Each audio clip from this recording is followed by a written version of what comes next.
There is a bell that rings somewhere in the fog, and no one who hears it is ever quite the same again. Picture it. A narrow cobblestone street slick with a rain that never seems to actually fall, just linger, hanging in the gaslight like breath in cold air. Somewhere above you a window creaks open and a voice, thin, cracked, almost affectionate, whispers a single word into the dark. Hunter. You don't know this city. You will never fully know this city. But your blood does. Your blood has been here before, in dreams you don't remember having, in a version of yourself that existed before you signed the contract, before you drank the thick, rust-coloured medicine that promised to cure what ailed you. Welcome to Yharnam. Tonight we're not here to jump at monsters or panic at boss bars or grip a controller with white knuckles. Tonight we're here to slow all of that down, to take the sprawling, layered, deliberately obscured mythology of Bloodborne, one of the most narratively rich video games ever made, and unfold it gently, like an old letter pulled from a drawer that hasn't been opened in years. We're going to walk through the streets of Yharnam, not as hunters, but as historians. We're going to trace the story backward from the blood-soaked present to the forgotten past, from the beast-ridden alleys of a cursed city to the ancient civilization buried beneath it, to the cosmic horrors that watch from somewhere just beyond the edge of human sight. This is a long journey. It's meant to be. Every chapter of this script has been built specifically so that you can let it play, let your eyes close, and let the story carry you rather than demand anything of you. There's no quiz at the end. There's no need to remember every name. If you drift off somewhere around the healing church, or somewhere in the fog of old Yharnam, that's not a failure, that's the whole point. Lore, told slowly at the right volume, in the right tone, is one of the most calming things in the world. It's a bedtime story for people who grew up loving dark fantasy, cosmic horror, and the particular sadness of beautiful ruined places. So get comfortable. Turn the lights down if you haven't already. Let your shoulders drop from wherever they've been living, up near your ears, all day. We're going to talk about a city called Yharnam, a university called Byrgenwerth, a substance called the Old Blood, and the impossible, unknowable beings the people of this world call the Great Ones. We'll talk about a scholar named Willem, who wanted more than anything to see beyond the limits of human eyes, and who got exactly what he wished for in the worst possible way. We'll talk about Lawrence, his brightest student, who took Willem's discovery and turned it into a religion, a hospital, and, eventually, a plague. We'll talk about Gehrman, a hunter so old and so tired that he became something closer to a caretaker of nightmares than a man.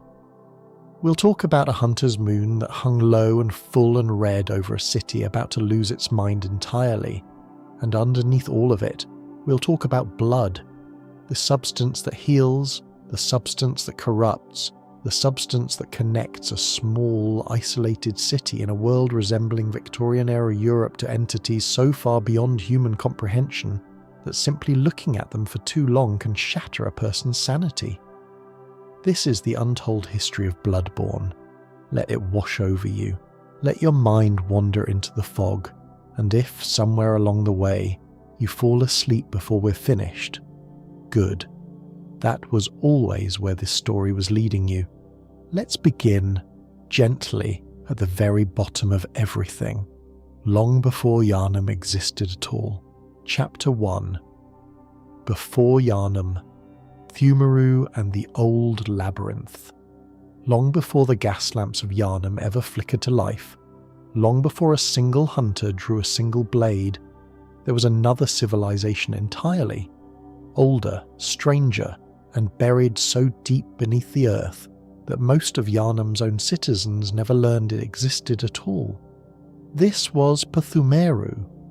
The Pthumerians were an ancient people who lived in vast underground labyrinths, structures carved so deep and so extensively into the earth that they form what is essentially an entire subterranean world beneath Yharnam streets. We know very little about their day-to-day lives. No journals, no songs, no simple domestic details survive in any form we can easily read. What we do know comes from ruins, statues, and the peculiar disquieting fact that everything the Pthumerians built seems to orbit a single, central obsession. Something ancient, something enormous, something that was not human, and that the Pthumerians appear to have worshipped, feared, and possibly given birth to all at once. They called it, in the oldest fragments of language that survive, something we now translate loosely as a Great One. To understand Bloodborne, you eventually have to understand what a Great One actually is, and the honest answer is that no one in this world, not the smartest scholar, not the oldest hunter, not even entities that seem to serve them directly, fully understands it either. Great Ones are beings that exist partially outside the boundaries of ordinary reality. They are not gods in the way that word is usually used. They don't demand worship. They don't hand down commandments. They don't seem to particularly care whether humans exist or not. They are simply there, vast and ancient, occupying dimensions of existence that human minds are not built to perceive. And yet, occasionally, humans do perceive them. Byrgenwerth scholars would later theorize that certain thresholds of insight, a kind of expanded, almost painful clarity of perception, allow the human eye and mind to glimpse dimensions normally hidden from us. The Pthumerians, whoever they were, appear to have discovered this centuries, maybe millennia, before Byrgenwerth ever existed, and discovering it seems to have consumed them. At the heart of the Pthumerian labyrinth lies a chamber, and within that chamber something that later generations would come to call the Great One of the Underground Kingdom, a being closely associated with a name that echoes throughout the entire narrative of Bloodborne, Kos, or, depending on translation and interpretation, a related entity often referred to as Ebrietas, daughter of the cosmos. The Pthumerians appear to have had some kind of relationship, worship, alliance, possibly even something closer to symbiosis, with a Great One that had, in the ancient past, washed ashore, quite literally, from somewhere beyond the world as anyone understood it. There is a hint, threaded carefully through item descriptions and environmental storytelling rather than stated outright, that Pthumerian society was ruled, or at least spiritually anchored, by royalty of some kind, most notably remembered through a figure known as the Pthumerian queen Yharnam. Yes, the city above, the one we'll spend most of tonight exploring, was named after her, not the other way around. The city is, in some sense, built atop and named for a queen who ruled an underground kingdom long before any of Yharnam's cobblestones were laid. The Pthumerian Queen Yharnam is described, in the scattered lore we have access to, as being wed, through ritual, through blood, through means that are deliberately left vague, to one of the Great Ones. Her child, born of this union, was a being that later characters refer to with something between reverence and horror, Mergo. We will return to Mergo many times tonight, because Mergo's presence, or more precisely Mergo's cry, becomes one of the central haunting threads that connects the ancient Pthumerian past to the modern nightmare of Yharnam. For now, understand only this.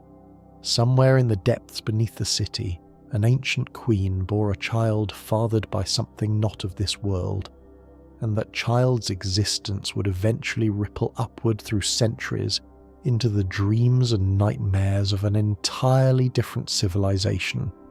The Pthumerians eventually fell. We don't know precisely how, though the game leaves fragments, crumbling, architecture, silent tomb guardians frozen in place for centuries, chalice dungeons filled with the remains of a society that seems to have collapsed inward on itself. What is clear is that their knowledge did not entirely disappear with them. Deep in these labyrinths, later explorers would eventually find something the Pthumerians had either discovered, cultivated, or perhaps even created. A strange, thick, dark red substance with properties that seemed to defy every rule of biology and medicine as anyone understood them. This substance would come to be called simply the Old Blood. The Old Blood is, in many ways, the true central character of Bloodborne's entire story. It is not merely a plot device. It is treated, narratively, almost like a force of nature, or perhaps more accurately, like a drug with cosmic side effects. The Old Blood has the ability to heal wounds with miraculous speed. It restores vitality. In small quantities, it can save a dying person's life in moments, an effect that, to a pre-modern society, would look indistinguishable from divine miracle. But the Old Blood does something else too. Something far stranger and far more dangerous. It appears to open pathways in the mind. Those who ingest it, especially in significant quantities, begin to experience expanded perception, a heightening of the senses, an unravelling of ordinary human limitations, and eventually insight, that same dangerous world-altering clarity that seems to have consumed the Pthumerians so long ago. It would take centuries for anyone above ground to rediscover this substance, but when they finally did, they would build an entire city, an entire religion, and ultimately an entire nightmare around it. That rediscovery begins with a small secluded university perched on the edge of a lake, staffed by scholars who believed, with the sincere and dangerous conviction of true believers, that human beings were capable of transcending the boundaries of their own minds. That university was called Byrgenwerth, and it's where our story properly begins. Chapter 2: Byrgenwerth and the Discovery of the Great Ones. Byrgenwerth College sits at the edge of a still, quiet lake, at the top of a long and winding path that eventually connects, however indirectly, to the city of Yharnam far below. In its earliest days, long before it became associated with monsters and madness, Byrgenwerth was simply what it appeared to be, an institute of higher learning dedicated to research, philosophy, biology, and the pursuit of knowledge for its own sake.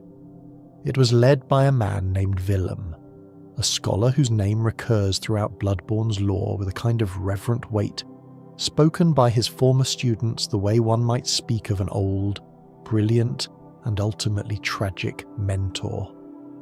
Willem's guiding philosophy, the idea that animated everything Byrgenwerth would eventually become, was disarmingly simple, at least on its surface. Fear the Old Blood. That phrase, fear the Old Blood, appears again and again throughout item descriptions connected to Willem and his closest students, almost like a warning label attached to knowledge itself.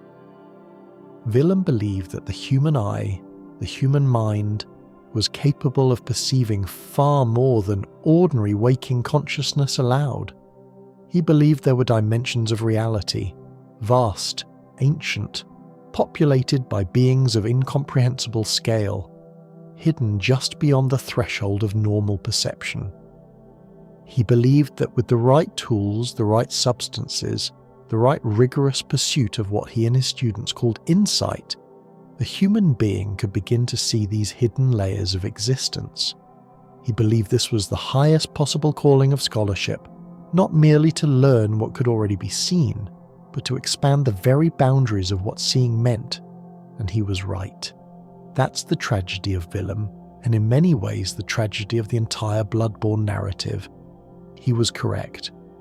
There really were beings beyond ordinary perception. There really was a hidden layer of reality humming just beneath the visible world.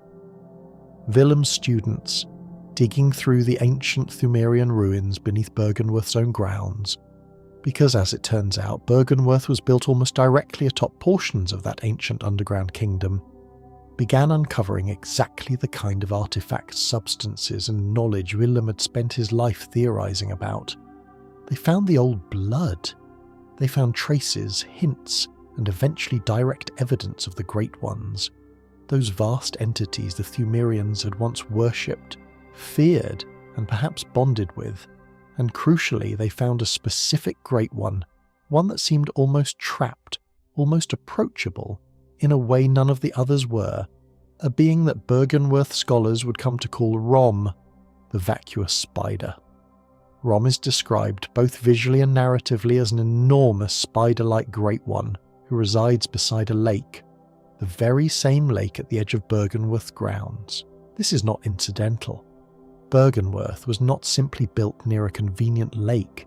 Increasingly, as you dig through the lore, it becomes clear that Byrgenwerth was built where it was precisely because of what lay beneath and beside it.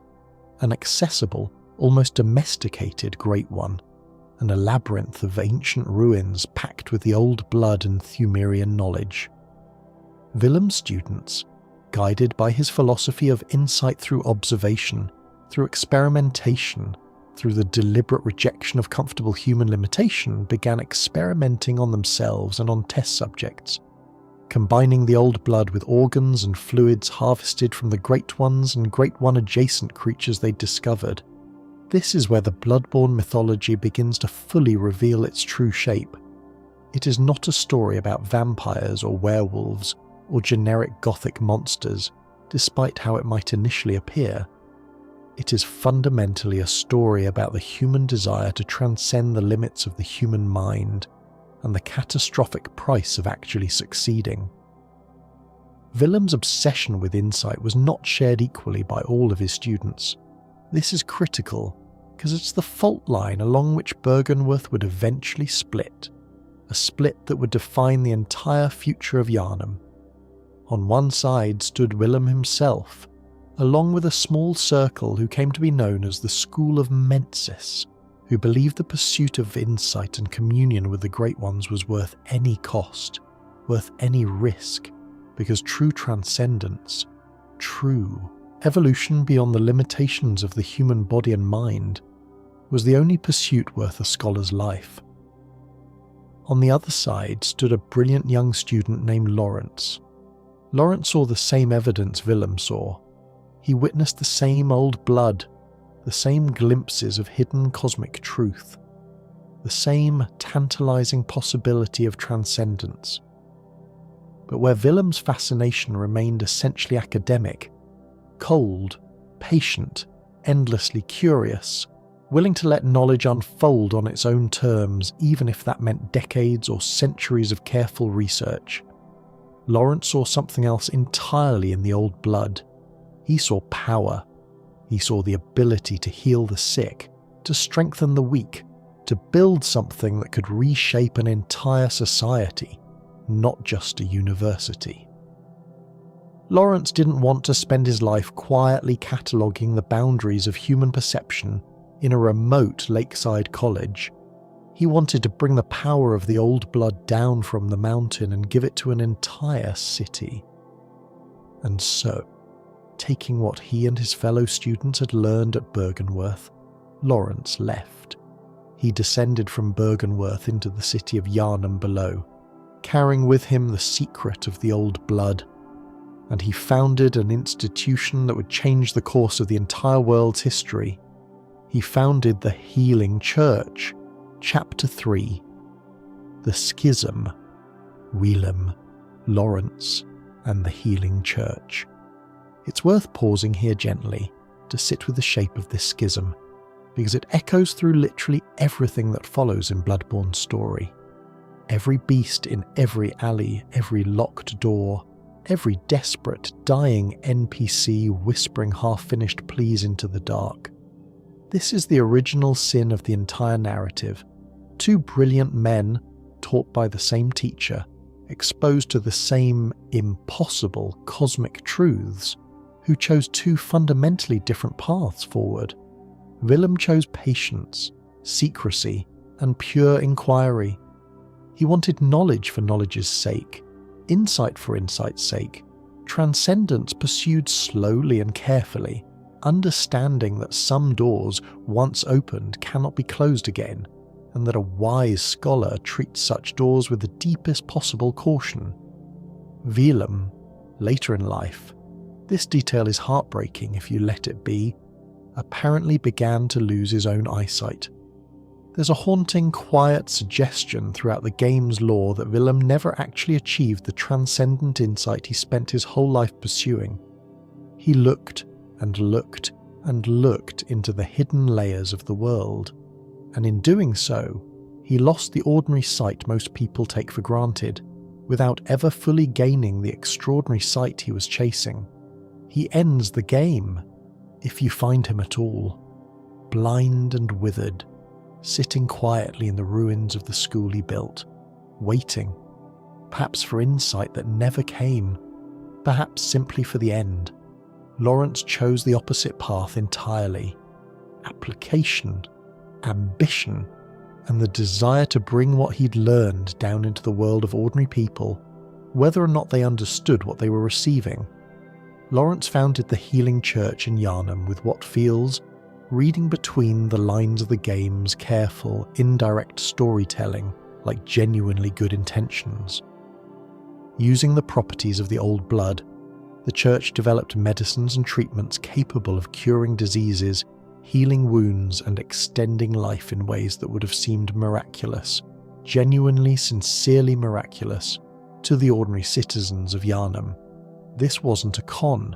This wasn't a cult built on false promises. The blood ministration, as it came to be called, actually worked. People who'd been sick their entire lives were cured. People who should have died from wounds or illness recovered fully. The Healing Church became, quite reasonably, one of the most beloved, most trusted institutions in the entire city.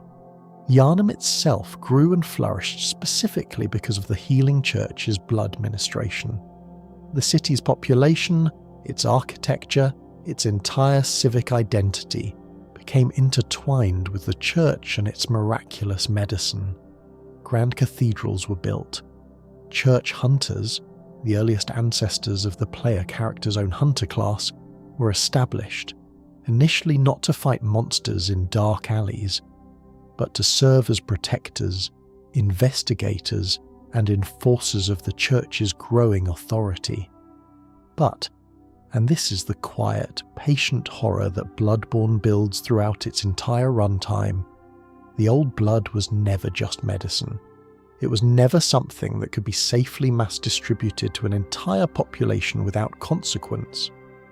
Lawrence, in his ambition, in his genuine desire to help his city, made a choice that Willem, in his caution, likely would never have made.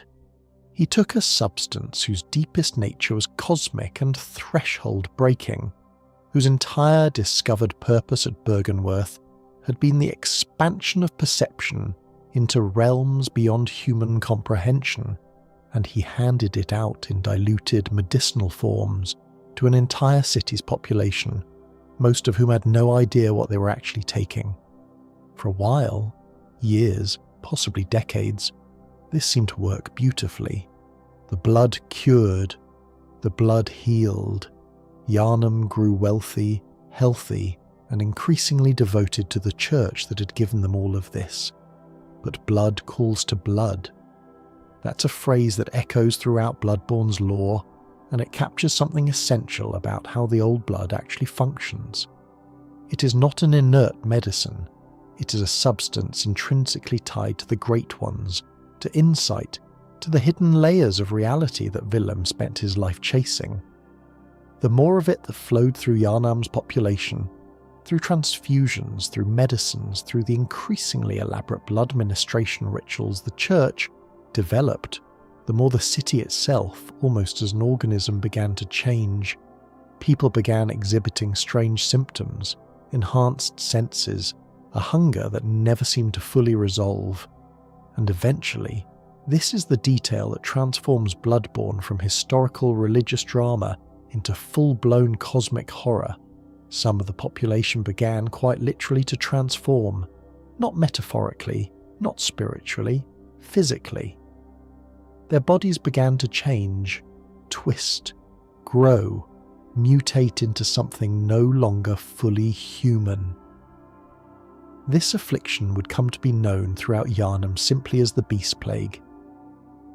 And the Healing Church, the very institution that had promised healing, that had built cathedrals on the foundation of trust and gratitude, was now faced with a horrifying truth. The medicine they'd given an entire city, the medicine built from the blood of ancient, cosmic, barely understood entities, was slowly, patiently, turning their beloved city into something else entirely. Rather than admit this publicly, rather than risk losing everything they'd built, the trust, the power, the wealth, the influence, the church's leadership made a choice that would define the rest of Yharnam's tragic history. They chose concealment, they chose control, and eventually they chose to hunt down and quietly execute the very citizens their medicine had transformed, dressing the entire process up in the language of holy duty, calling these executions the hunt, and calling the men and women who carried it out hunters. Chapter 4: The Blood Ministration and the Rise of Yharnam. Let's slow down here, because this is worth sitting with for a while. This is the heart of Bloodborne's tragedy. Not monsters, not cosmic entities, but a very human, very recognisable story about an institution that did real good, that genuinely helped people, and that could not bring itself to admit when its methods had gone catastrophically wrong. The blood ministration became, over time, deeply woven into the daily religious life of Yharnam's citizens. Transfusions were treated almost like communion, a sacred healing ritual performed by church clerics using vials of processed old blood. For the ordinary citizen of Yharnam, receiving the blood wasn't frightening or strange.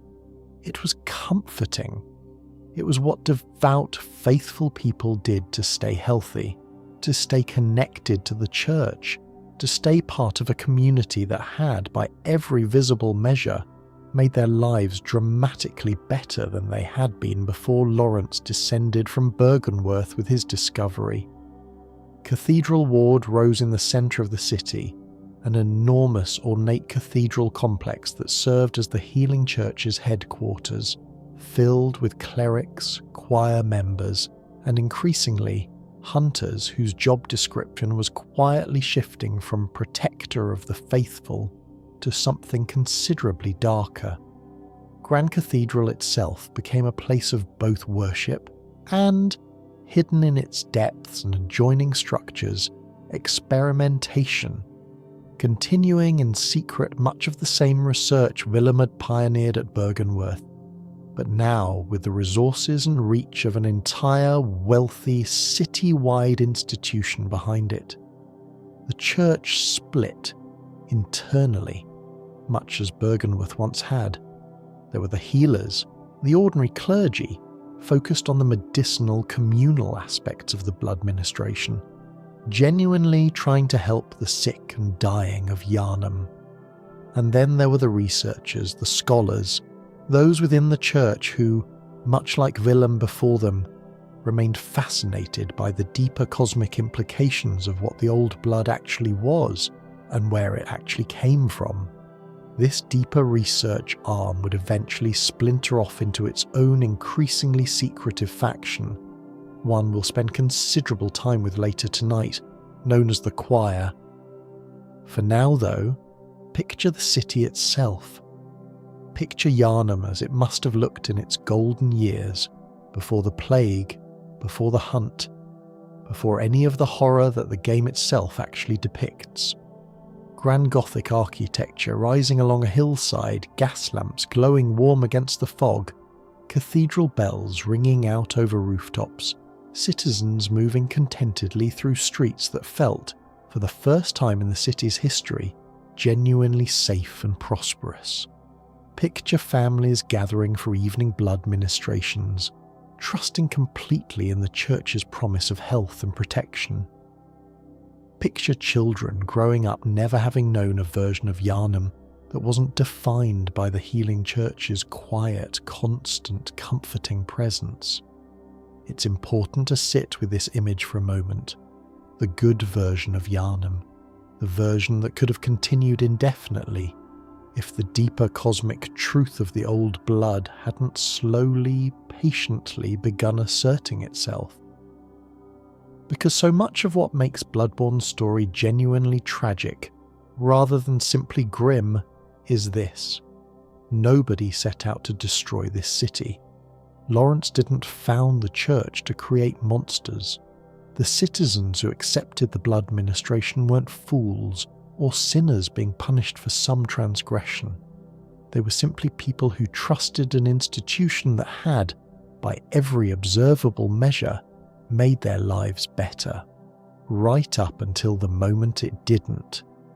If you're the kind of person who finds comfort in long, layered stories like this one, stories that reward patience, that ask you to sit with complexity rather than rushing toward a simple answer, consider subscribing before you drift off tonight. This channel exists to build a library of exactly this kind of content. Long, slow, deeply researched lore journeys designed to help you unwind at the end of a long day. There's no pressure, and there's nothing you need to do right now except keep listening. But if this has been useful to you, a subscription helps this kind of careful, patient storytelling keep getting made. Now, let's settle back into the fog and continue where we left off, because the story of Yharnam is about to take a much darker turn. As the years passed, the visible symptoms of the beast plague could no longer be quietly managed behind cathedral walls.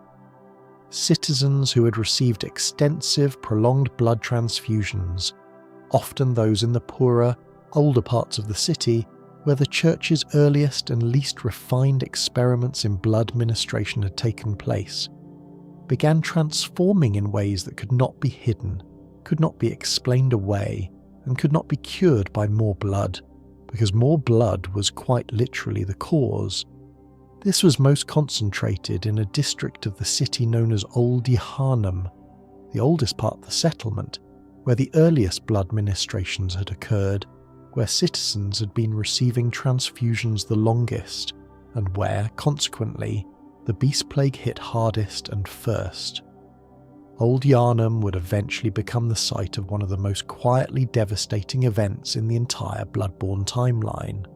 A great fire deliberately set by the church and its earliest hunters, intended to purge the district and its beast-afflicted population entirely. Whole streets, whole families, burned, not as an act of external war, but as an act of internal medical triage, dressed in religious language, carried out by an institution desperate to contain a crisis of its own making before the rest of the city discovered the truth. This is the origin of the hunt, not glory, not heroism, at least not initially. The hunt began as damage control, a secretive, brutal effort by the healing church to identify and eliminate beast-afflicted citizens before their transformations could be witnessed by the broader, still trusting population of Yharnam. And to carry out this grim work, the church needed hunters, men and women willing, or in many cases desperate enough, to take up arms against the very citizens the church had once promised to heal. Chapter 5. Gehrman, the first hunter and the hunter's dream. Every great tragic mythology needs a figure like Gehrman, someone who stands at the exact hinge point between the old order and the new, who witnesses the birth of the very system that will eventually consume him. Gehrman is described throughout Bloodborne's careful, scattered storytelling as the very first hunter, the person the healing church turned to when they needed someone capable of hunting down the earliest beast-afflicted citizens of Yharnam. Before Gehrman, hunting simply didn't exist as a formal role. he essentially invented the profession, developing many of the fighting techniques, tools, and weapons that would go on to define generations of hunters after him. Gehrman's story, though, is inseparable from tragedy almost from its very beginning. He is described as having lost the use of his legs at some point, an injury that, in the ordinary world, would have ended any career built around physical combat entirely. But this is Yharnam, and this is Bloodborne, and there is always another option, provided you're willing to pay the price the old blood demands. The Healing Church, specifically it's implied, working in close conjunction with the deeper research being conducted by Willem's former students, including likely Lawrence and his closest associates, found a way to keep Gehrman functional despite his injury. They connected him to a construct, a mechanical device that allowed him to continue moving, continue hunting, continue serving in the role he had essentially created from nothing. In exchange, Gehrman continued his work, becoming over the following years something between a legendary hunter and an entire training institution unto himself. He mentored countless hunters who followed him, teaching them the techniques of trick weapons, blood vials, and the particular brutal art of surviving Yharnam's transformed citizens. But the deeper tragedy of Gehrman's story doesn't fully reveal itself until much later, and it connects directly back to everything we discussed about Pthumerian and Mergo in our very first chapter. As Gehrman aged, as his usefulness to the church waned, as his body grew ever more dependent on the mechanisms keeping him alive, he became connected, through means the game leaves deliberately, almost mercifully vague, to a great one, specifically to the Moon Presence, an entity closely tied to the search for Mergo, the child of the ancient Pthumerian Queen Yharnam and her Great One consort, whom we discussed earlier tonight. The Moon Presence took Gehrman, an old, exhausted, dying hunter who had given his entire life to a church that increasingly saw him as a tool rather than a person, and bound him to a dream, not a metaphorical dream. An actual, literal pocket dimension of a dream, existing somewhere outside ordinary reality, tethered to the moon that hangs, full and watchful, over Yharnam's night sky. This dream would come to be called the Hunter's Dream, and it becomes, for the player experiencing Bloodborne, the closest thing the game offers to a home base. A quiet, foggy, twilight garden filled with gravestones, a workshop, and a small ruined cottage where Gehrman himself waits, sitting in his wheelchair beside a single lit lamp night after night, hunt after hunt, for what the game strongly implies has been centuries. The Hunter's Dream functions as a kind of way station between the waking world of Yharnam and the deeper layers of cosmic reality the Great Ones inhabit. Hunters who enter into a contract with the dream, often by drinking a specific vial of blood offered by a mysterious messenger, find themselves able to return to this quiet, safe garden between hunts, to level up their abilities, to prepare, to rest, before being sent back down into Yharnam's nightmare streets. But the dream is also, quietly, a prison, both for the hunters trapped within its cycle, doomed to hunt again and again, night after night, unable to fully leave until their purpose is somehow resolved, and for Gehrman himself, who is revealed gradually over the course of the game, to be trapped in the dream far longer than any hunter should ever have to endure. Gehrman's dialogue, if you listen to it carefully across a full playthrough, shifts from mentorly warmth to something closer to weary, aching desperation.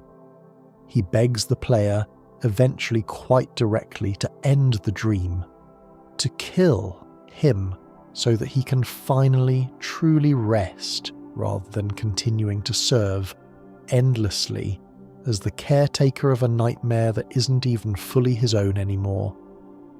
This is one of the most quietly devastating threads in the entire Bloodborne narrative, and it's worth sitting with for a moment before we move forward.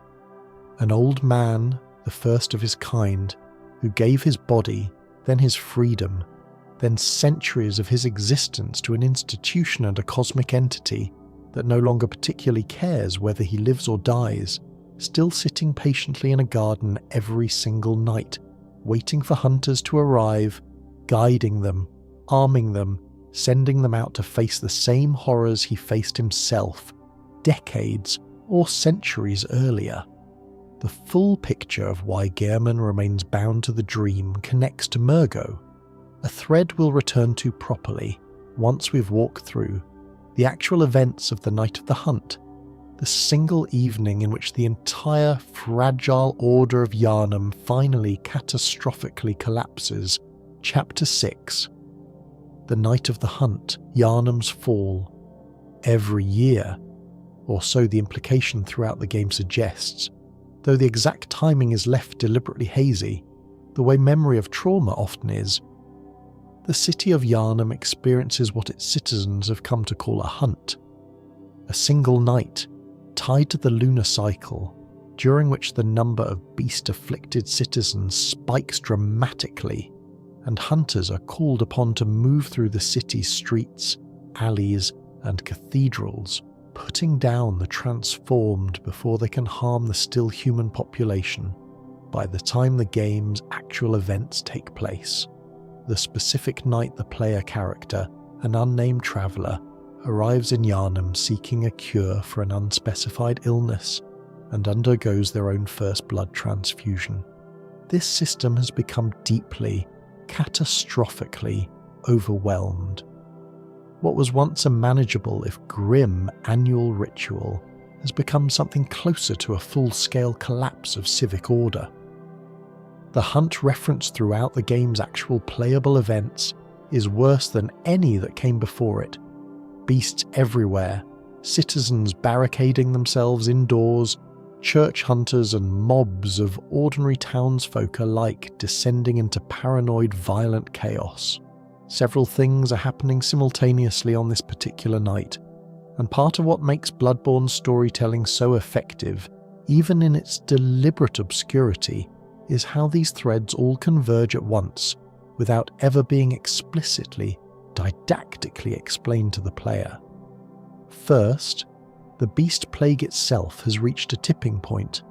Generations of accumulated blood ministration, generations of citizens receiving transfusions has saturated Yharnam's population with old blood to a degree that even the church's careful management can no longer contain.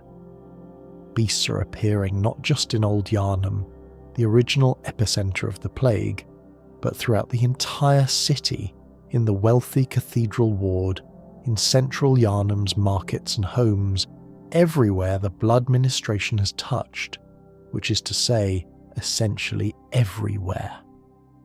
Second, the healing church itself has fractured badly by this point, and its leadership is in large part simply gone, vanished or transformed, or otherwise removed from the equation. Lawrence, the church's founder, meets his own end during this period, and his transformation, we'll discuss this in more detail later tonight, when we talk about the old hunters and Yharnam's earlier history, is itself one of the clearest, most concrete pieces of evidence for just how deeply corrupted the church's noble founding mission had become by this point. Third, and perhaps most significantly for the overall cosmic scope of the story, a specific, deeper faction within the church, the choir, along with allied scholars pursuing the deepest, most dangerous edges of insight-based research, has been actively working in the depths beneath and around the city to locate and communicate with Great Ones directly, hoping to achieve the kind of transcendence Willem originally theorized about at Byrgenwerth. Their efforts, as we'll see in the coming chapters, are converging toward a climax during this exact period, tied specifically to their search for Mergo, the Pthumerian Great One Child we discussed back in Chapter 1. The player character arrives into the middle of all of this, a stranger to Yharnam, seeking the healing blood ministration for reasons the game never fully explains, undergoing a transfusion that connects them immediately and irrevocably to the same old blood that has slowly unravelled this entire city over generations. From nearly the first moment of the game, the player finds themselves drawn into the hunter's dream, bound by a hunter's contract, and sent out into streets already collapsing into beast-driven chaos. It's worth noting gently how much of Bloodborne's horror is rooted not in jump scares or gore for its own sake, but in this slow, dawning realization. The player character isn't entering a world that has always been like this. They're entering a city in the middle of the single worst night in its entire history, a night that represents the final, catastrophic unravelling of decades, centuries really, tracing back to Willem and Lawrence at Byrgenwerth, of accumulated cosmic and institutional consequences. As the player moves through Yharnam's streets during this long night, they encounter the wreckage of this collapse everywhere. Hunters gone mad, driven by what the game calls hunter's bloodlust, an affliction where prolonged, heavy use of the old blood in combat gradually strips away a hunter's own humanity, turning them into something not unlike the beasts they were meant to fight. They encounter ordinary citizens terrified, barricaded in their homes, some of them clearly already beginning to transform, others simply waiting, in despair, for the night to end, not yet realizing that for many of them it never fully will. They encounter too the deeper layers of the church's own collapse, abandoned cathedrals, workshops filled with the evidence of increasingly desperate and unethical experimentation, and eventually, descending further and further, echoes of the ancient Pthumerian civilization that everything ultimately traces back to. The Night of the Hunt is not a single, clean event with a defined beginning and end. It's better understood as the visible surface of decades of accumulated consequence finally breaking through. The moment when Yharnam's carefully maintained illusion of order, prosperity, and miraculous healing finally, irrevocably shatters, revealing the cosmic horror that had been patiently growing underneath the entire time. And at the heart of that cosmic horror, the reason the choir has been working so desperately, the reason the deepest layers of the church's research have accelerated in these final years, is a search for something small, something crying, something that has been lost deep beneath the city for a very long time. Chapter 7. The Choir and the Search for Higher Beings. If the healing church, in its earliest, Lawrence-led form, represented ambition tempered by genuine, if flawed, compassion, then the choir represents what happens when that ambition sheds compassion entirely and becomes pure, unchecked obsession. The choir formed as an internal faction within the healing church, composed of its most academically and cosmically curious members, essentially the direct spiritual descendants of Willem's original Byrgenwerth research, operating now with the church's vast institutional resources behind them. Where ordinary church clergy focused on the medicinal, communal aspects of the blood ministration, the choir turned its full attention toward the original, deeper question Willem had spent his life pursuing. What exactly are the Great Ones? Where do they exist? And can humanity actually communicate with them directly?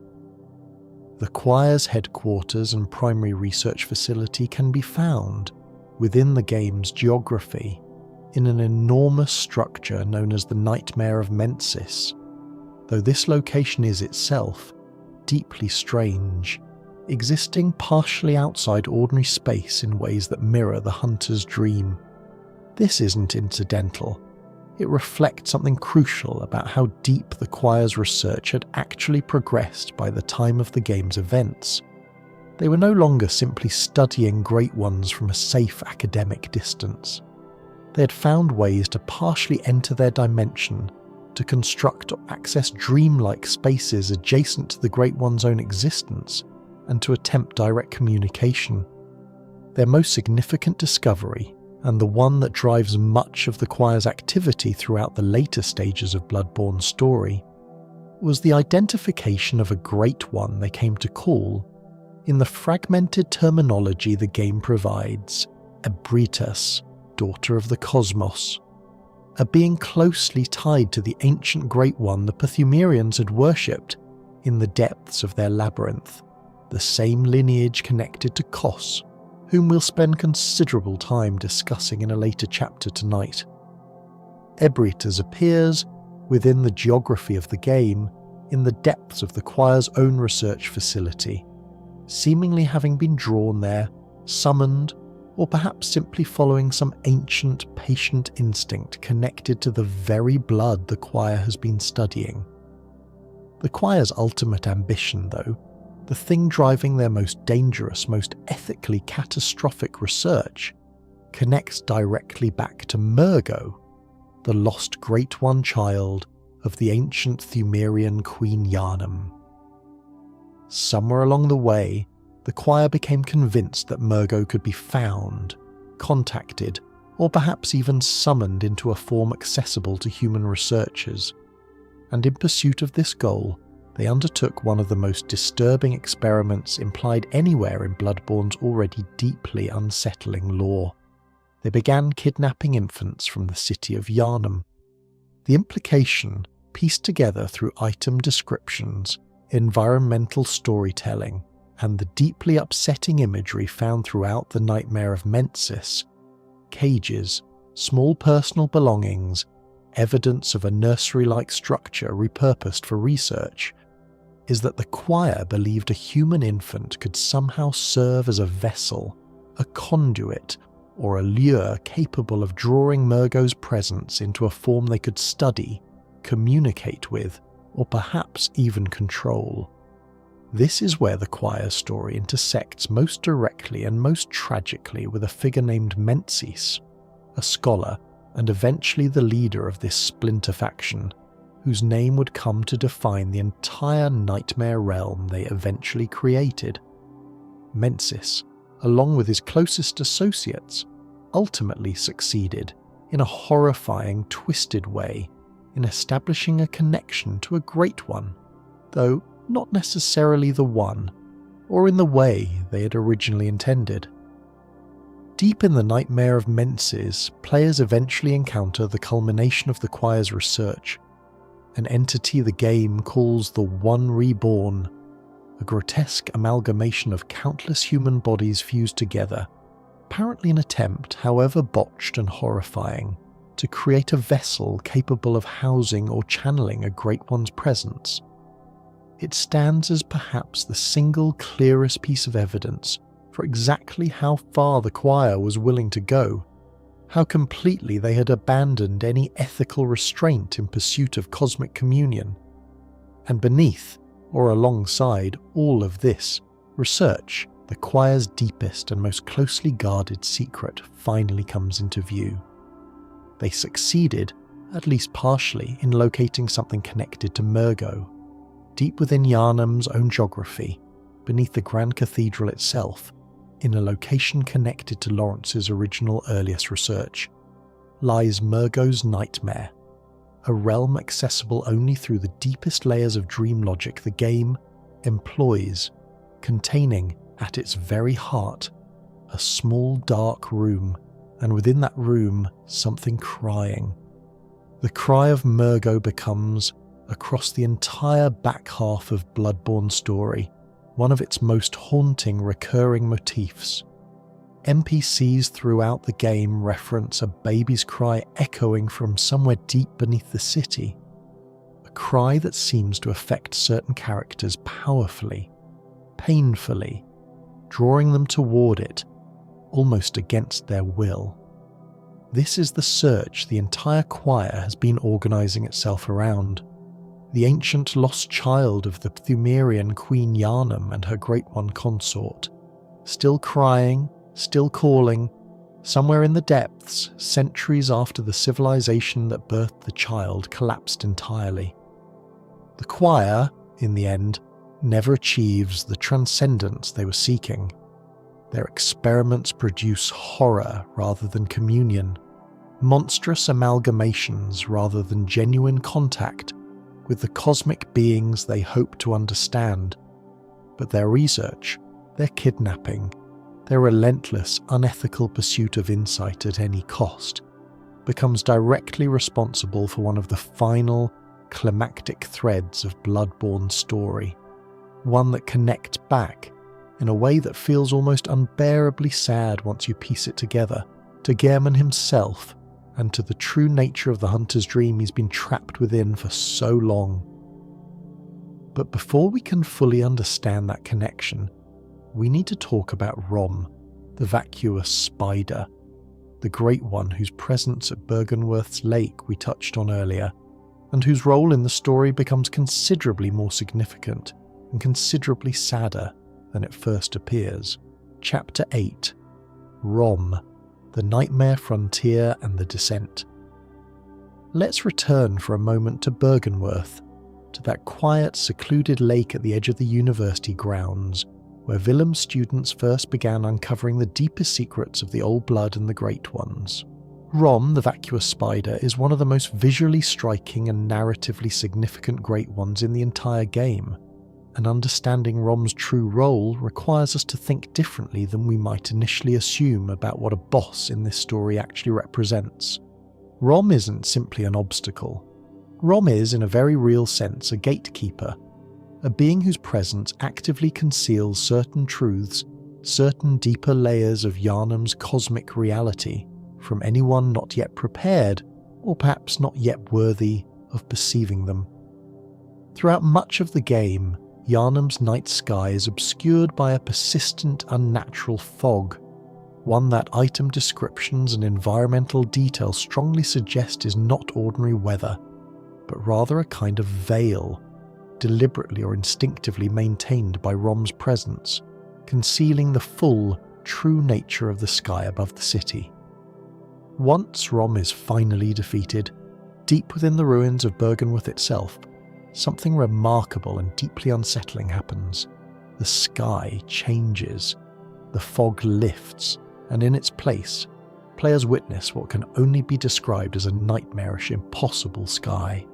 Red, alien, filled with structures and shapes that do not belong to ordinary reality at all, and the world of Yharnam itself begins to shift, subtly, into something closer to the internal logic of a nightmare than a waking city. This transition marks one of the most important structural turns in Bloodborne's entire narrative.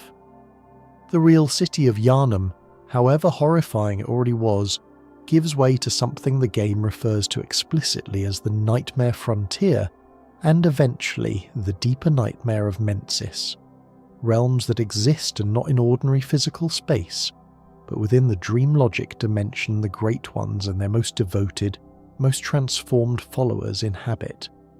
Rom's death, in other words, doesn't simply remove an obstacle, it tears away the last remaining veil of ordinary reality, revealing that Yharnam, the whole city, the whole story the player has been experiencing, has in some fundamental sense always been closer to a nightmare than anyone realised.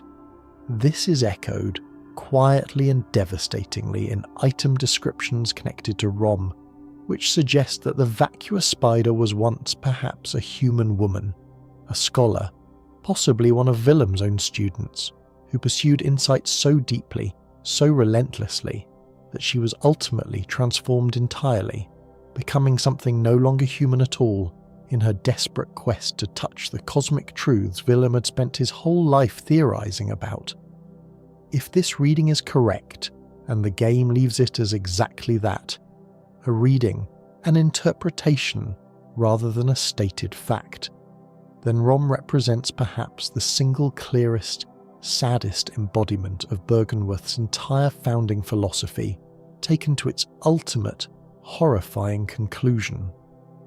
A brilliant scholar, pursuing insight with total sincerity, total dedication, ultimately loses everything recognizably human about herself in the process, becoming a vast alien guardian, sitting beside a quiet lake for what may have been decades, protecting, or perhaps simply unable to stop protecting.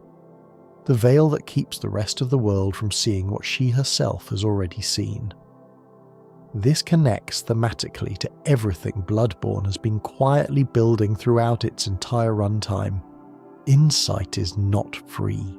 Every character who pursues it deeply enough pays a price, and that price is almost always some fundamental, irreversible loss of the humanity they started with. Willem loses his eyesight without ever achieving the insight he sought. Lawrence loses his ethical centre, and eventually his humanity entirely, in the process of building an institution meant to help people. The choir loses any remaining moral restraint in pursuit of contact with Mergo, and Rom, perhaps most tragically of all, loses everything: identity, humanity, physical form, while gaining only the burden of eternal, silent guardianship. Once Rom falls and the veil lifts, the player descends further into the true hidden layers of Yharnam's cosmic reality, through the nightmare frontier, a realm populated by creatures and structures that seem to exist at the very edge of the Great One's own dimension, and eventually into the nightmare of Menses itself, the choir's headquarters, where the full scope of their research, their kidnapping, and their search for Mergo finally becomes clear. It's in this deepest layer of the story, after Rom, after the choir, after Ebrietas and the One Reborn, that the game's narrative threads finally begin converging toward their conclusion. The search for Mergo, the nature of the hunter's dream, Gehrman's centuries of quiet, patient waiting, and hovering over all of it, an entity we've mentioned several times tonight without yet fully explaining, the Moon Presence, the Great One most directly, most intimately tied to the hunter's dream itself. Chapter 9. Mergo, the Moon Presence, and the Nightmare of Mensis. We've been circling this thread all night, gently, the way the story itself circles it, through fragments, through half-heard cries, through the accumulated weight of Byrgenwerth's ambition, the church's compassion turned corrupt, and the choir's horrifying research. Now, finally, it's time to bring it fully into focus. Mergo, as we discussed at the very beginning of tonight's journey, was the child born of the ancient Pthumerian queen Yharnam and a Great One consort, a child whose birth, whose very existence, seems to have marked a profound, cosmically significant event, one whose ripples continued outward for centuries after the Pthumerian civilization itself collapsed and disappeared beneath the earth. At some point, long before the events of the game, Mergo was lost, separated, hidden, or perhaps deliberately concealed somewhere deep beneath what would eventually become the city of Yharnam. And crucially, Mergo's mother, the Great One who had originally been present at, or bonded to, Mergo's birth, appears to have remained nearby ever since, searching, waiting, watching over the location where her lost child could still be found. This Great One is the Moon Presence. The Moon Presence is one of the most quietly terrifying entities in the entire Bloodborne narrative, precisely because of how patient, how understated, how deeply woven into the fabric of the entire game structure it turns out to be. Unlike Ebrietas, unlike the grotesque results of the choir's experiments, the Moon Presence doesn't announce itself through visible horror or overt monstrosity for most of the game. Instead, it operates quietly behind the scenes, connected directly to the very moon that hangs over Yharnam's sky throughout the entire story. The same moon whose growing fullness marks the passage of the night of the hunt. The same moon whose light connects, thematically and narratively, to the hunter's dream itself. Here is the connection that finally draws Gehrman's tragedy into full, devastating focus. The hunter's dream, the quiet garden where Gehrman has waited for what may be centuries, exists because of the Moon Presence. At some point in Gehrman's own past, likely not long after his injury, his connection to the church's mechanical apparatus, and his early years as the first true hunter of Yharnam. The moon presence found him, alone, wounded, exhausted, and offered him something that must have seemed, in that moment, like a mercy, a dream, a place outside of ordinary suffering, outside of the endless hunt where he could rest. But the moon presence's offer was never truly a gift freely given. It was an exchange.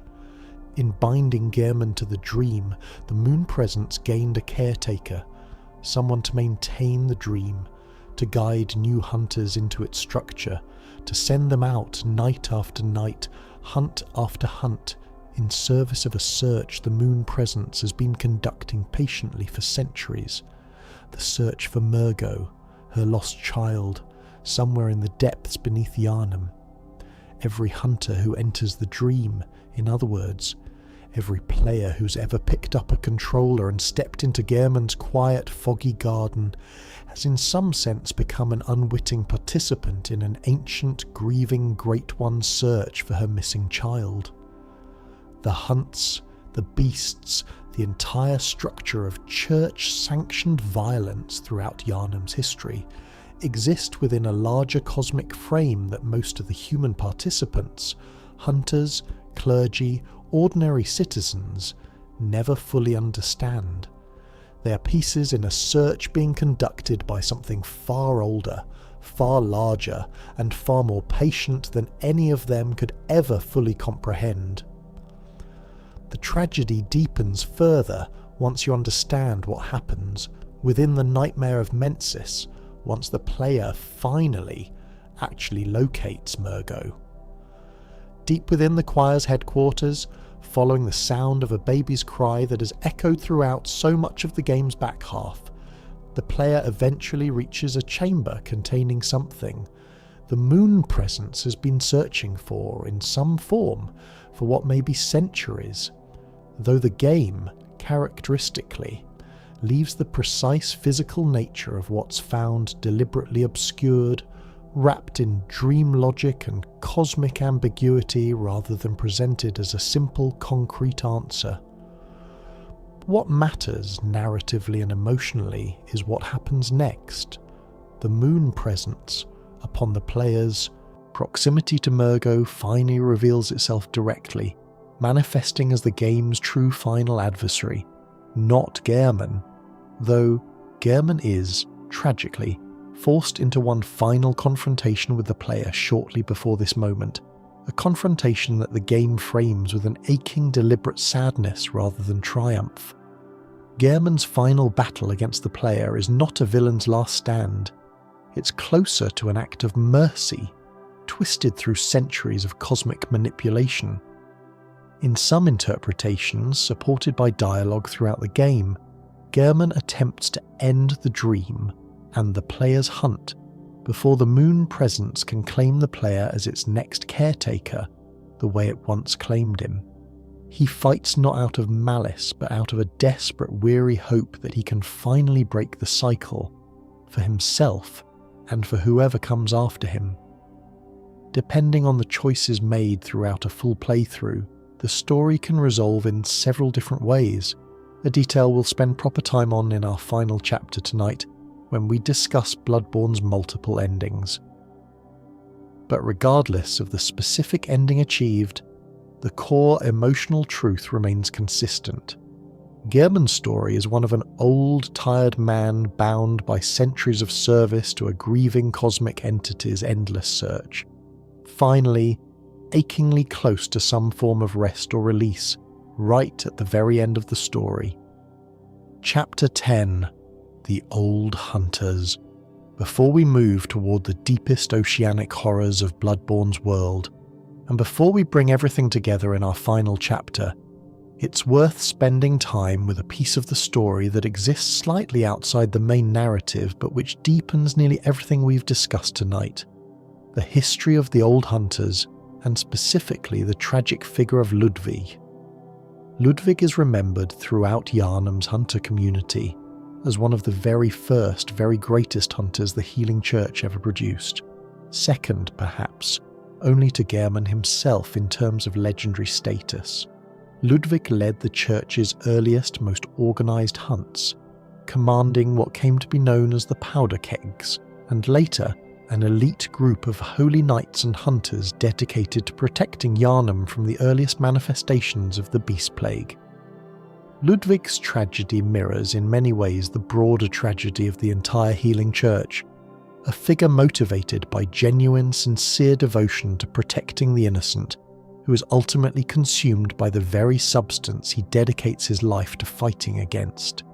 Extended exposure to the old blood, combined with what the game implies was excessive, desperate experimentation by Church researchers eager to enhance their hunters' capabilities, eventually transforms Ludwig into a horrifying beast himself, one of the most tragic and visually devastating transformations in the entire game. A being who retains fragments of his former holy, righteous identity, even as his body becomes something monstrous and barely recognisable. Ludwig's story connects directly to a location and questline explored in Bloodborne's major expansion, The Old Hunters, which takes players to a hidden research facility called Research Hall, and eventually to a fishing settlement known as the Fishing Hamlet. Locations that exist geographically and narratively in a kind of frozen, dream-locked past, accessible only through the deepest layers of the hunter's dream itself. This expansion reveals crucial, previously hidden layers of Yharnam's history, specifically the origins of the entire hunting tradition and the deepest secrets connected to Lawrence, the Healing Church's founder, whose fate we touched on earlier but haven't yet fully explored. Lawrence, it's revealed, eventually undergoes his own transformation, becoming an enormous flaming beast known as the Cleric Beast, one of the very first true monstrous transformations to occur within the city, discovered in the depths beneath the Healing Church's own headquarters. This detail carries enormous narrative weight once you sit with it. The founder of the Healing Church, the man who brought the old blood down from Byrgenwerth with genuinely good intentions, the man who built an entire institution dedicated to healing and protecting Yharnam's citizens, ultimately becomes one of the very first and most powerful victims of the exact plague his own ambition helped unleash. There's a bitter, quiet irony embedded in this detail that the game never states outright, but that becomes impossible to miss once you've walked through the full arc of the story. Nearly every major architect of Yharnam's tragedy, Willem losing his sight in pursuit of insight he never achieved, Lawrence transforming into the very monster his institution was founded to fight, the Choir destroying countless innocent lives in pursuit of a communion they never fully achieve, Gehrman, trapped for centuries in service to a search that was never his own, becomes eventually a victim of the exact ambition that originally drove them. The Old Hunters expansion also introduces us properly to the deepest, oldest layer of hunting history in Yharnam. The original Church hunters, predecessors even to Gehrman's own generation, who first ventured beyond Yharnam entirely, to a coastal fishing village where an ancient Great One had, centuries earlier, washed ashore. That Great One's name is Kos, and her story, quiet, ancient, oceanic, and deeply sad, brings us to one of the most beautiful and haunting corners of the entire Bloodborne mythology. Chapter 11. The Fishing Hamlet and the Great One Cause. Far from Yharnam, along a remote fog-shrouded coastline, there once existed a small fishing village, an ordinary settlement of ordinary people, living ordinary lives centred around the sea, entirely unaware for most of their history of the presence of anything cosmic or extraordinary in their midst. Then, one day, something arrived from the depths of the ocean.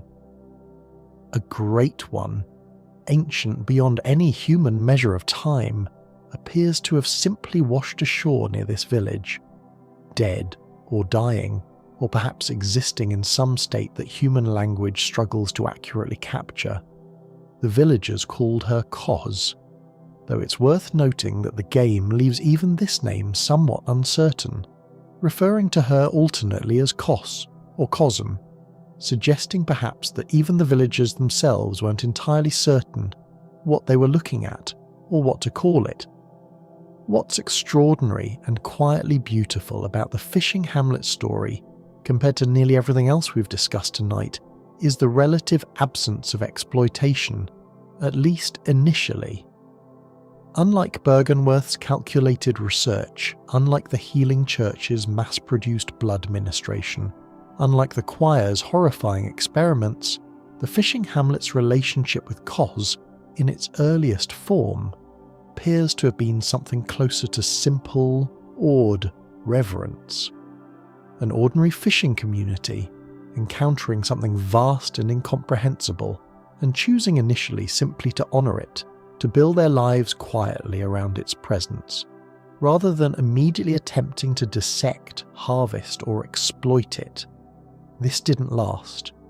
Word of Kos's presence eventually reached the healing church, and specifically, the earliest generation of hunters and researchers we discussed in the previous chapter, including, implicitly, figures connected to Ludwig's earliest hunting expeditions. The church, true to the pattern established at Byrgenwerth and continued throughout its entire institutional history, could not simply leave a Great One alone once its existence became known. Researchers and hunters descended on the fishing hamlet, seeking to study Kos, to harvest her remains and fluids for use in their ongoing blood research, and in doing so, they set into motion a horror that mirrors in miniature the entire broader tragedy of Yharnam itself. Kos, it's implied, may have been pregnant, carrying within her something the game refers to hauntingly as Kos, or some say Cosm, language suggesting a child or perhaps an echo of the Great One herself still present, still connected to the site of her death centuries later. This connects thematically, if not directly, to the broader pattern we've traced throughout tonight's entire story. Great Ones, and the profound cosmic weight attached to their children, to Mergo beneath Yharnam, and now to whatever remains of Kos's own progeny along this remote, fog-bound coast.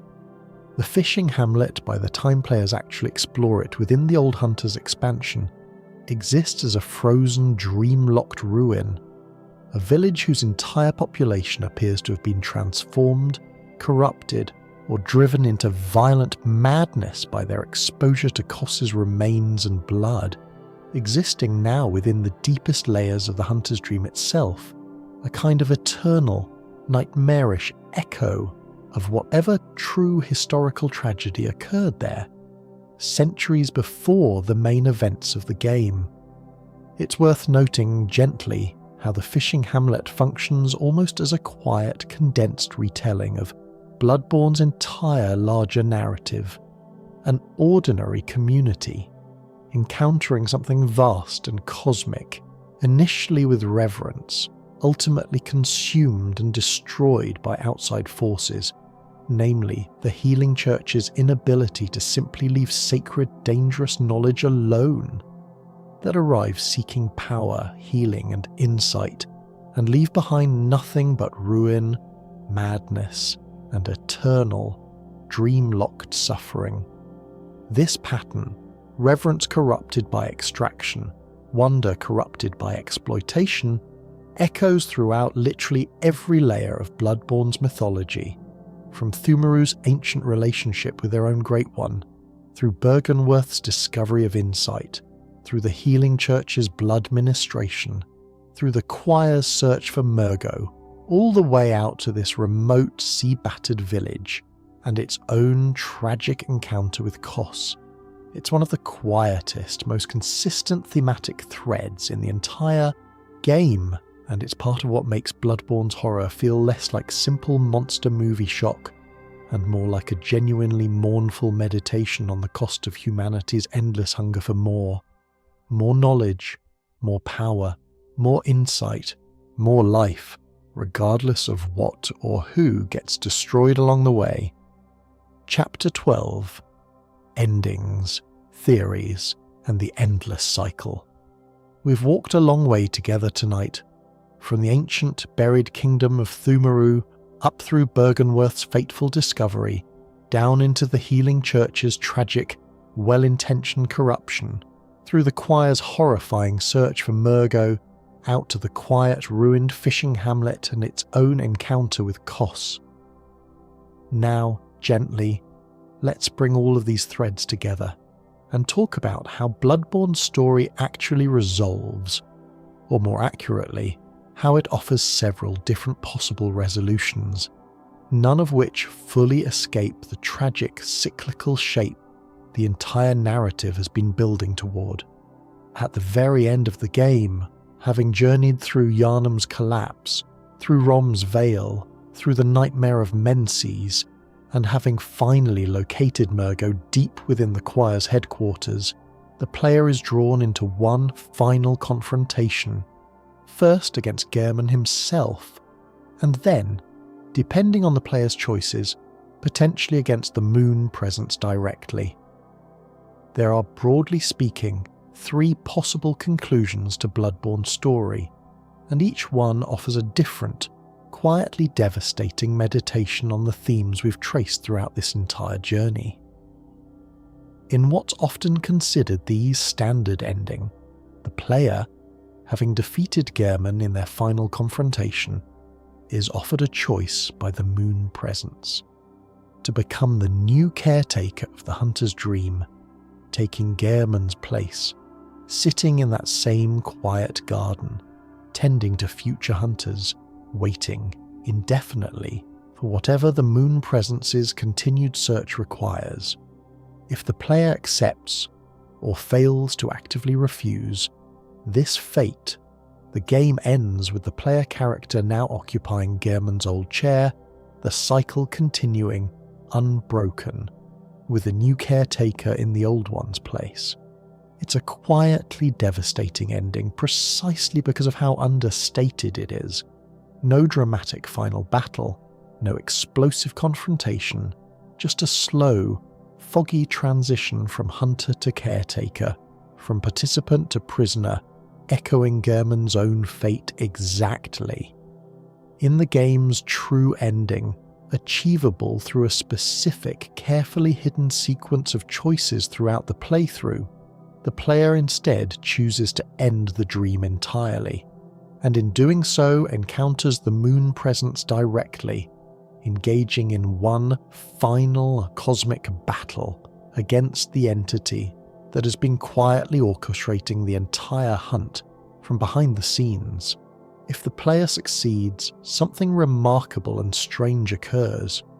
Rather than escaping into freedom, the player character is instead reborn, transformed into something new, implied through the game's final, wordless imagery to be an infant great one themselves, suggesting that the hunter, having absorbed enough insight, enough exposure to the cosmic truths beneath Yharnam, has themselves become something no longer fully human. This ending offers a strange, ambiguous note of transcendence. The player achieves exactly what Willem spent his entire life chasing at Byrgenwerth, moving beyond the limitations of ordinary human existence, but at the total, complete cost of their own humanity.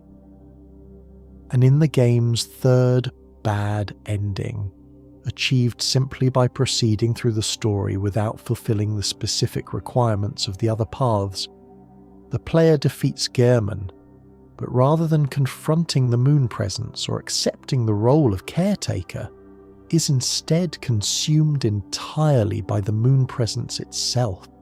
The hunt simply ending, without transcendence, without escape, without even the bittersweet continuation of Gehrman's old role.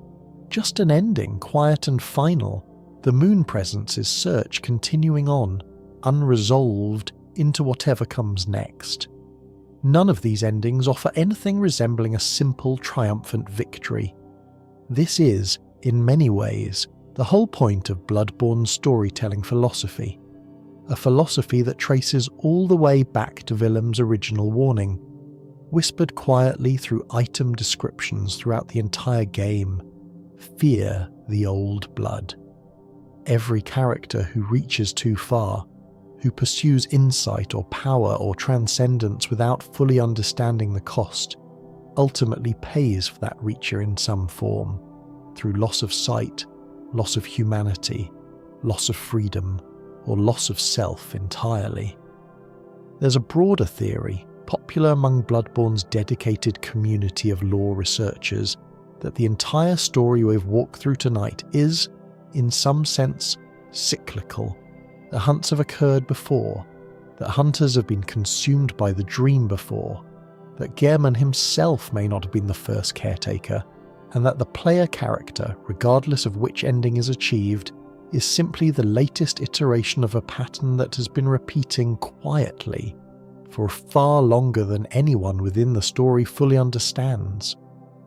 The full moon that hangs over Yharnam throughout the game connects to this theory directly, suggesting a recurring lunar cycle-based pattern of hunts, corruption, and cosmic search that long predates even Byrgenwerth's earliest discoveries, stretching back perhaps all the way to Pthumerian itself.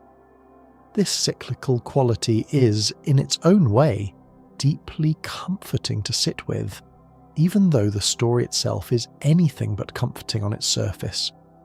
There's something almost meditative about a narrative that refuses simple, final resolution, that insists instead on the ongoing, repeating nature of ambition, consequence, grief, and search. It mirrors in its own strange way the quiet nightly ritual so many of us engage in without fully realizing it, closing our eyes, letting go of the day's accumulated weight, trusting that whatever waits in the dark will, eventually, resolve itself into something like rest. There's another layer to this cyclical theory worth sitting with, one that the game's community has spent years quietly assembling from scattered indirect clues, the suggestion that Yharnam itself is not the only city and not the only iteration of this exact pattern. Fragments throughout the game hint at other, similarly named locations, other Yharnams, other hunts, other great ones washing ashore in other quiet coastal villages, other Byrgenwerths founded by other Willems, chasing the exact same forbidden insight. Whether this is meant literally, as a suggestion of parallel or repeating worlds, or simply as a thematic echo, a way of saying that this pattern of ambition and consequence is universal, not limited to a single unlucky city, the effect is the same. Yharnam's tragedy stops feeling like an isolated historical accident and starts feeling like something closer to a law of nature. Wherever curiosity meets cosmic scale, wherever the desire to heal or to know or to transcend meets something vast enough to answer that desire, the same quiet, patient tragedy tends to unfold. It's worth remembering too that the player character themselves arrives into this story as an outsider, someone from beyond Yharnam entirely, drawn in by nothing more than the promise of a cure for an unnamed illness. In some sense, every person who has ever played this game or listened to a version of its story like the one we've told tonight has stepped briefly into Gehrman's role, an outsider, invited in by the promise of healing, who ends up carrying forward a search that was never really theirs to carry, simply because they happened to be the one standing nearby when the invitation was offered. There's something quietly moving in that thought, that this entire vast cosmic century-spanning tragedy ultimately depends, again and again, on the willingness of ordinary strangers to step into the fog and see what's there. Chapter 13. The Ordinary People of Yharnam. Before we let the fog close in completely, I want to slow down even further and spend some time with the smaller, quieter stories tucked into the corners of Yharnam's collapse, The ordinary citizens, the minor hunters, the desperate, half-forgotten souls the player encounters along the way. Because in many ways, these small character stories are where Bloodborne's cosmic horror becomes something closer to simple, human grief, and it's worth sitting with them before we close. Consider Eileen the Crow. Eileen is one of the oldest surviving hunters still active by the time of the game's main events. A hunter of hunters, tasked specifically with the grim, thankless job of putting down other hunters who have succumbed to bloodlust. That slow corruption of the mind and body that comes from prolonged, heavy use of the old blood in combat. Eileen wears a crow-feathered garb, moves with a quiet, weary professionalism, and speaks to the player with the tired patience of someone who has outlived nearly everyone she once called a colleague. Her questline, scattered throughout the game, follows her hunting down former allies who have lost themselves to bloodlust, and there's a real sadness in the way she talks about them, not as monsters to be destroyed, but as people she once respected, once trusted, now reduced to something dangerous and sad by the very substance that was supposed to protect them. Eileen's story is, in miniature, the story of the entire hunt. Violence justified by necessity, carried out by people who remember painfully what their targets used to be. If you help her through her questline successfully, she survives and offers the player a rare, quiet moment of camaraderie in a story otherwise dominated by loss. If you fail her, she becomes one more name added to the long list of hunters Yharnam eventually consumes. Consider too Alfred a devout vile-blood hunter, driven by religious fervour to root out the Cainhurst bloodline, a separate aristocratic vampiric lineage connected to old blood in a different, colder, more ancient way than the Healing Church's version, tied to a frozen, isolated castle called Cainhurst that we don't have time to fully explore tonight, but which represents yet another branch of humanity's long, complicated relationship with the old blood. Alfred's zealotry, depending on player choices, either resolves into righteous purpose or curdles into the same bloodlust madness that consumes so many hunters throughout the story. Another small human casualty of a citywide tragedy, too large for any single person to fully escape. Consider Ariana, a young woman working in Yharnam's Red Lantern district, one of the few characters in the entire game who seems to retain her full humanity and warmth throughout most of the story, regardless of what's happening in the streets around her. Her fate, and the fate of the child she may be carrying, becomes tied, depending again on player choices, either to safety and survival or to a much darker, Great One-related complication that echoes quietly the larger themes of transformation and cosmic corruption we've spent the whole night discussing. Even in the middle of the worst night in the city's history, Ariana's story insists on the possibility of small, human tenderness surviving, however precariously. Consider Yosefka, a doctor running a clinic in Yharnam's old town, who claims to be trying to help the sick and dying of the city, but whose true allegiances and motivations remain deliberately ambiguous throughout the game, tangled up in the deeper, darker experiments the Church and its splinter factions have been conducting. Depending on choices made throughout the story, Yosefka's fate ranges from simple tragedy to full transformation into something no longer recognisably human. One more example of Bloodborne's insistence that nearly everyone in this story, however sympathetic, however seemingly innocent, is entangled in the same web of blood, ambition, and cosmic consequence.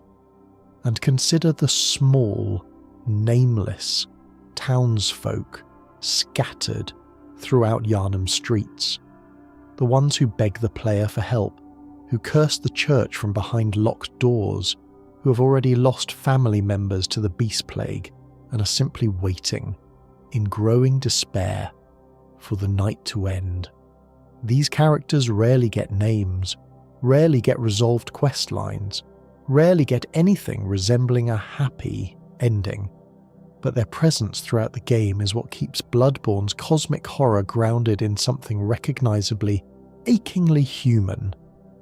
Behind every cathedral, every ancient labyrinth, every great one and every cosmic secret, there are simply people, scared, ordinary people, caught in the middle of forces they never asked to be part of, doing their best to survive a single endless night. This is perhaps the quietest and most important lesson tucked into Bloodborne's sprawling mythology. Cosmic horror, at its best, isn't really about the size or strangeness of the entities involved. It's about scale, about the vast, indifferent gap between beings like the Great Ones and the small, fragile, deeply feeling humans caught underneath them. Every named character we've discussed tonight, from Willem to Gehrman to Eileen to Ariana, is defined by that same quiet tension, reaching towards something vast and incomprehensible while remaining at the core achingly recognisably human. Chapter 14.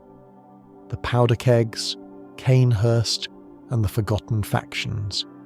There's one more layer of Yharnam's political and social landscape worth walking through tonight, because it deepens our understanding of just how fractured this city truly was long before its final collapse. The smaller factions and splinter groups that existed alongside, and often in quiet tension with, the Healing Church's dominant authority.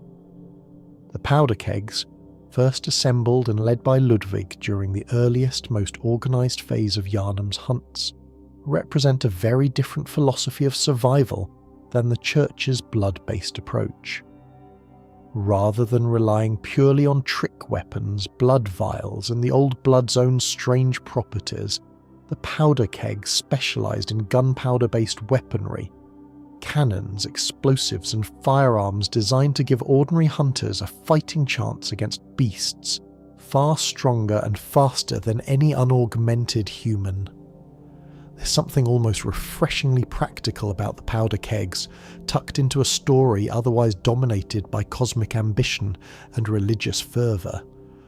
A group of engineers and soldiers who looked at Yharnam's growing beast problem and thought simply, "We need bigger guns," rather than reaching for deeper, more dangerous cosmic solutions.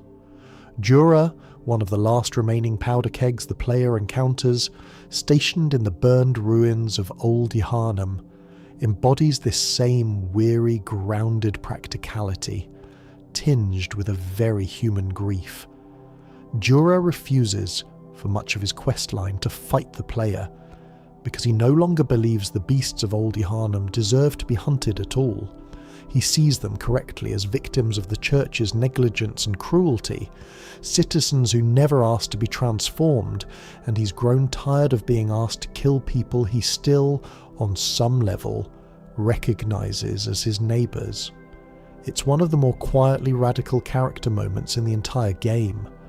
A hunter who has looked directly at the machinery of the hunt and simply refused to keep participating in it.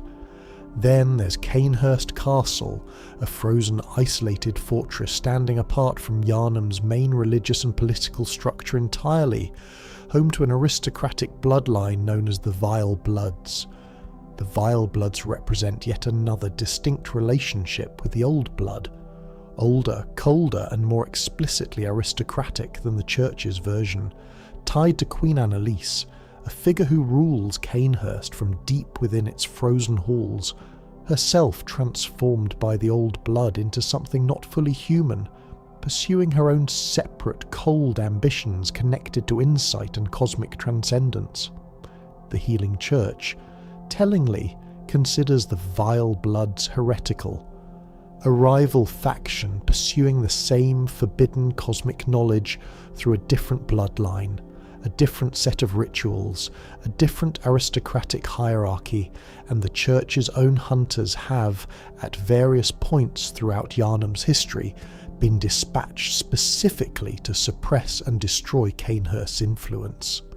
This detail matters because it reminds us that the Church's monopoly over the Old Blood was never total, never uncontested.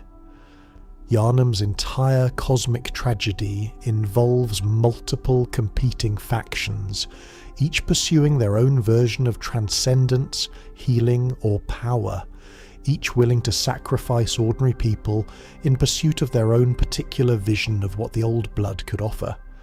This layered, fractured political landscape, the Church against the choir against ordinary clergy, the powder kegs against the Church's blood-based methods, Cainhurst against Yharnam entirely, is part of what makes Bloodborne's world feel so fully realised, even though so much of it is only ever hinted at, glimpsed sideways through item descriptions and half-finished dialogue rather than stated outright.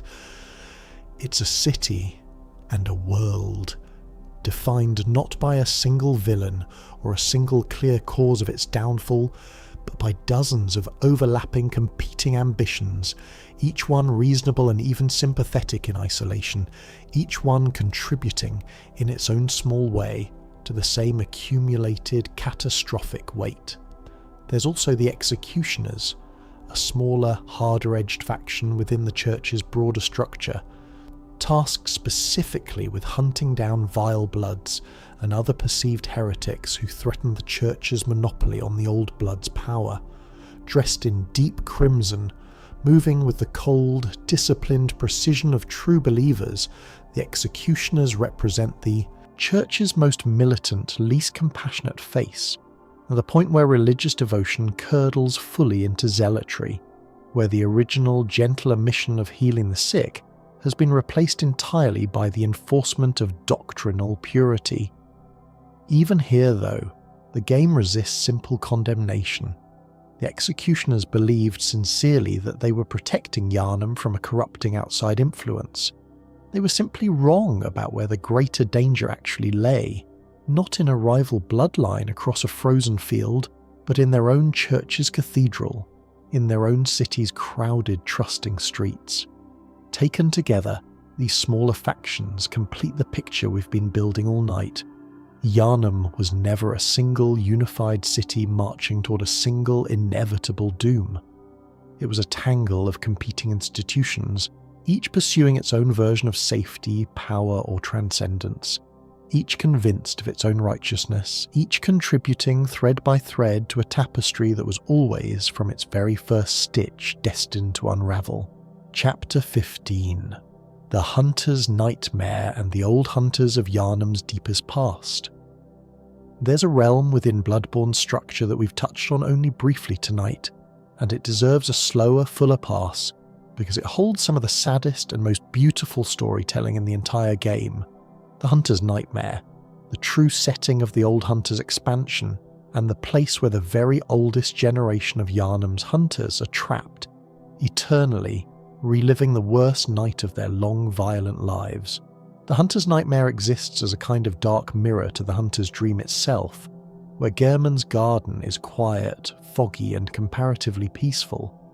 The Hunter's Nightmare is a realm of eternal punishment, populated by the ghosts and echoes of the very first hunters the Church ever trained, men and women who, centuries before the game's main events, were sent out to establish the earliest hunting traditions, to explore the fishing hamlet, to confront Kos and the earliest, rawest manifestations of the Beast Plague, long before anyone fully understood what they were dealing with. These old hunters were, by every implication the game offers, treated as expendable by the Church that trained them, sent into situations of overwhelming cosmic horror, with only the most rudimentary understanding of what they were actually facing, and when they inevitably broke, when the sheer weight of what they witnessed drove them past the edge of sanity, the Church didn't rescue them. It simply sealed them away into this nightmare realm to be forgotten, left to relive their worst night forever, a punishment dressed up as containment. Ludwig himself, whom we discussed earlier as a tragic figure who transformed into a beast, exists here in a particularly heartbreaking dual form.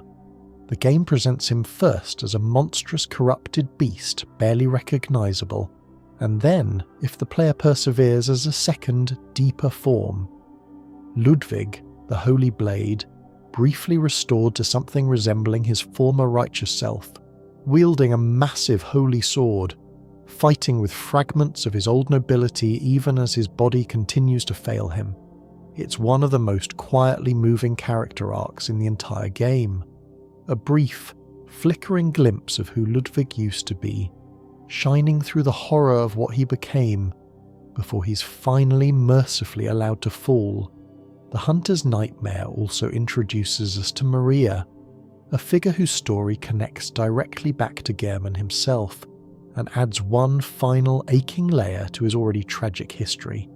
Lady Maria of the Astral Clock Tower was, it's implied, one of Gehrman's own students during the earliest days of the hunt, someone he trained, mentored, and by every suggestion in the game's careful indirect storytelling, someone he may have loved in whatever quiet, complicated way was possible for a man already bound to centuries of service and duty.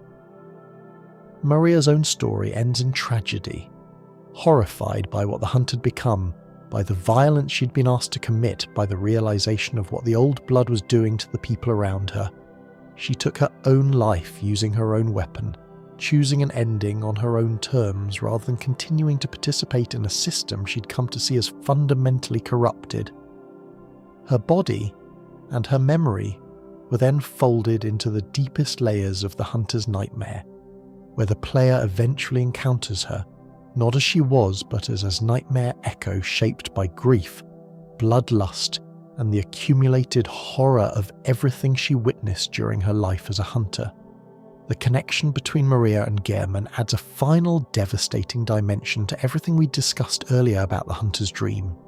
If Gehrman did, in fact, care for Maria as a student, as a colleague, perhaps as someone he loved, then his own entrapment within the dream becomes even sadder to sit with.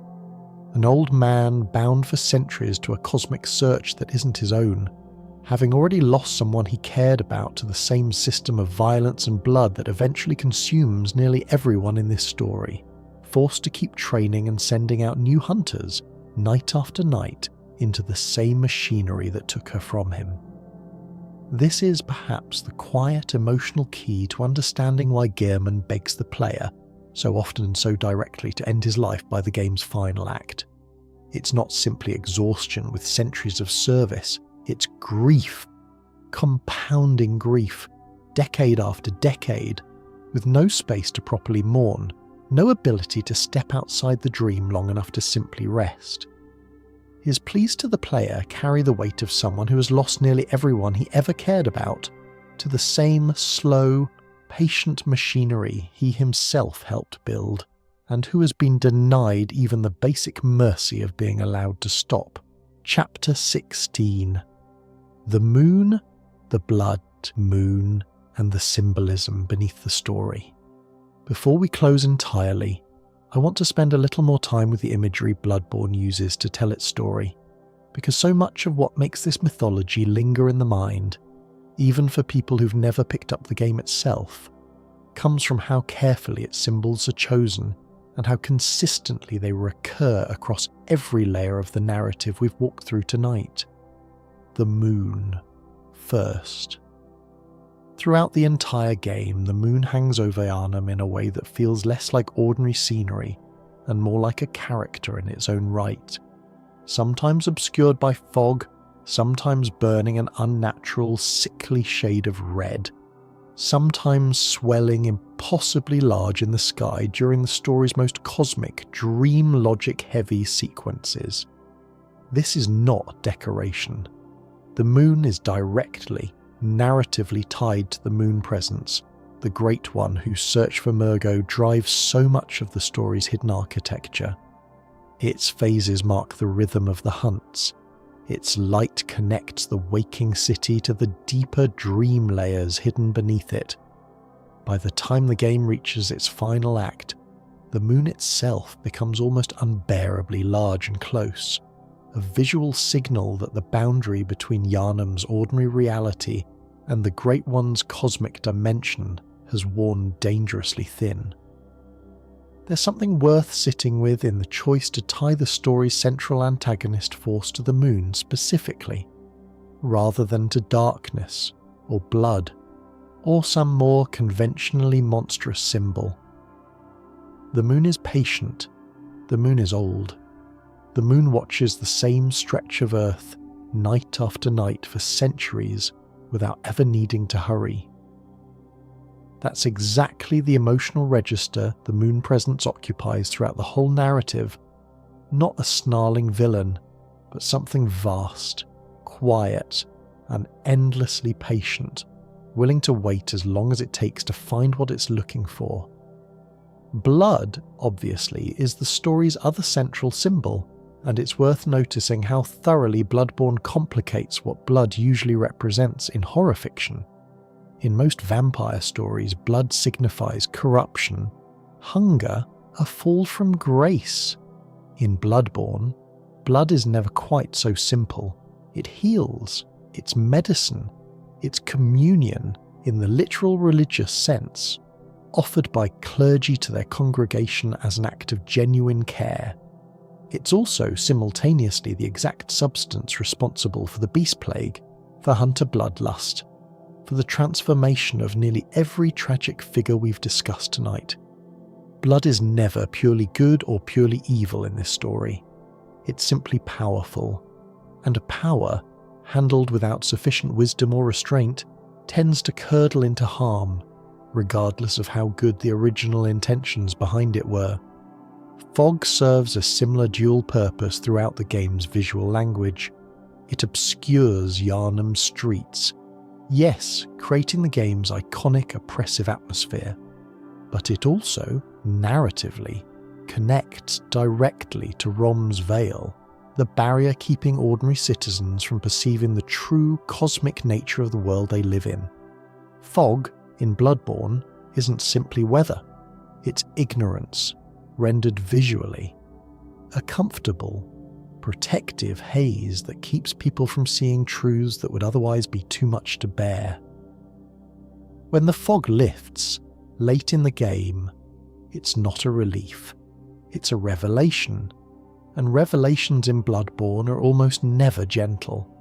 Even the game's approach to its own bosses reflects this deeper symbolic pattern. Nearly every major boss throughout Bloodborne's story is, in some sense, a victim before they are ever a villain. Rom, once human, transformed by her own pursuit of insight. Ludwig, once righteous, transformed by the very substance he was meant to fight. The orphan of Kos, whom we discussed only briefly, born from tragedy and grief rather than malice. Bloodborne consistently refuses to give its player easy, uncomplicated monsters to defeat. Every triumph is tinged with mourning. Every victory asks you to sit, at least briefly, with the tragic history of whatever you've just destroyed. This is, I think, part of why this story translates so well into something quiet and contemplative, rather than purely frightening, when you slow it down and tell it the way we've told it tonight. Underneath the Gothic architecture and the cosmic horror, Bloodborne is fundamentally a story about grief, about loss compounding loss, about good intentions curdling into harm, about the impossible weight of caring for something or someone for far longer than any single person should reasonably be expected to bear. It's a sad story, but it's a beautifully constructed one, and there's a particular kind of peace that comes from finally seeing all of its scattered, hidden pieces laid out together, in order, rather than encountering them the way the game itself offers them. Fragmented, half-hidden, easy to miss entirely if you're not looking closely. And so we return, gently, to where we began. To that narrow, fog-slicked street, to that bell ringing somewhere in the distance, to a voice in the dark whispering a single word.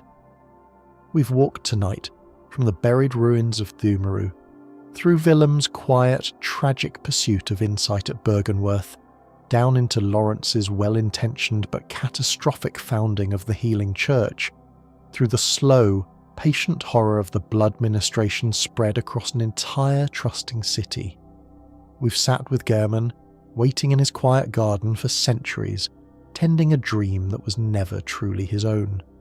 We've walked through the night of the hunt, through Rom's shattered veil, through the choir's desperate, horrifying search for Mergo, through Ludwig's tragic transformation, and out along a remote, fog-bound coastline to the quiet ruin of the fishing hamlet and the ancient great one called Kos.